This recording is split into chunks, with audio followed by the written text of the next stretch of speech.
আল্লাহ আত্মীয় স্বজন যারা কবরে চলে গেছেন, জানি না রে মাওলা তারা কবরে কি হালাতে আছে। আল্লাহ তাকে কবরে তুমি জান্নাতের বিছানা দিয়ে দাও আমিন।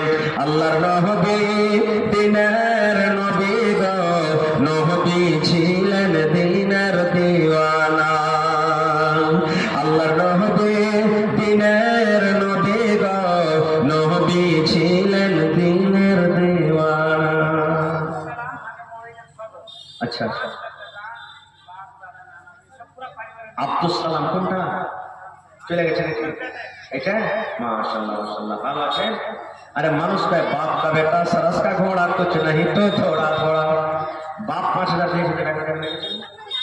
হ্যাঁ ইনশাআল্লাহ দেবে। তো আব্দুস সালাম সাহেব বেটার হাতে নিজের জন্য ছেলে মেয়ে বিবি বাচ্চা মা বাপ সমস্ত মানুষের তরফ থেকে 5000 টাকা আল্লাহ তোমার ঘরের জন্য দান করে দিয়েছে। মঞ্জুর আলম ভাই 1000, আল্লাহ মঞ্জুর তাকে তুমি মঞ্জুর করো। মোহাম্মদ খালেদ 200 টাকা দান করেছে। মাশাআল্লাহ জাযাকাল্লাহ হায়াকাল্লাহ বারাকাল্লাহ। শাফি আহমদের নানি, এই দেখেন মহিলারা মনে হয় সব জলসা চলছিল বসে বসে, শেষের বেলাতে নানি 1000 টাকা দিয়ে ফেরাচ্ছে। মাশাআল্লাহ জাযাকাল্লাহ। এই আল্লাহ 1 লক্ষ টাকা মনে করে তুমি বড় করে নাও, আল্লাহ মনের আশাকে পুরো করো। আল্লাহ আব্দুল সালাম সাহেব 5000 টাকা আল্লাহ জমা করে দিয়েছে মা বাবা দাদা দাদি নানা নানা শ্বশুর শাশুড়ির জন্য। মাবুদ জানি না কে আছে আর কে নাই, আল্লাহ যারা বেঁচে আছে ভালো রাখো, আর যারা কবরে চলে গেছে তাকে কবরে তুমি জান্নাতের বিছানা দিয়ে দাও। আল্লাহ তাকে কবরকে নূর দিয়ে মনোহর করে দাও। রব্বানা তাকাব্বাল মিন্না ইন্নাকা আনতাস সামিউল আলিম। আমিন। আসে ভাই তাড়াতাড়ি করে শেষে বেলাতে দিয়ে দেন, লেট করিয়ে না। আল্লাহর নবী দিনের নবী গো, নবী ছিলেন দিনের দিওয়ানা। দেখেন নবীর মুজিজা ভাগবতী মা খাদিজা, সৌতে দিলেন জীবন আর জৈবন। দেখেন নবীর মুজিজা ভাগবতী মা খাদিজা, সৌতে দিলেন জীবন আর জৈবন।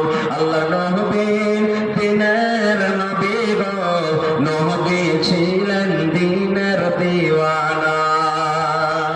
আর আচ্ছা ভাই দেওয়ার মতন কেউ শেষের বেলাতে মা বাপ ছেলে মেয়ে বিবি বাচ্চার জন্য, কারণ আপনি আপনার মা বাবার জন্য দান করতে গেলে আপনার ছেলেরা আপনার জন্য দান করবে। কারণ কত লোক কবরে শুতে আছে। একজন সাহাবী এসে বলছেন, ইয়া রাসূলুল্লাহ মা কবরে চলে গেছেন, মা নাই, মা থাকতে গেলে হয়তো আমাকে দানের কথা বলতেন, তো মার জন্য কিছু করা যাবে না?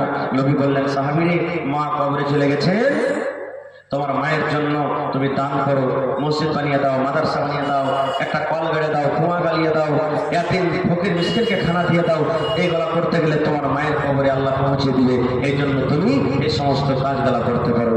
তো ভাই ওরা তো কবর থেকে বলতে পারবে না, কবর থেকে বলতে পারবে না, আর বললে আমরা সত্য পাবো না। এই জন্য আপনাকে দান করতে হবে। আল্লাহ নবীর হাদিস, মানুষ যখন মরে যায় সমস্ত আমল বন্ধ হয়ে যায়, 3টা আমল ছাড়া। ওই 3টা আমলই কবরে পৌঁছবে মানুষের মৃত্যুর পর, তাছাড়া আর কিছু পৌঁছবে না। তার মধ্যে একটা হলো নেককার সন্তান, বেটা হোক বেটি হোক, ছেলে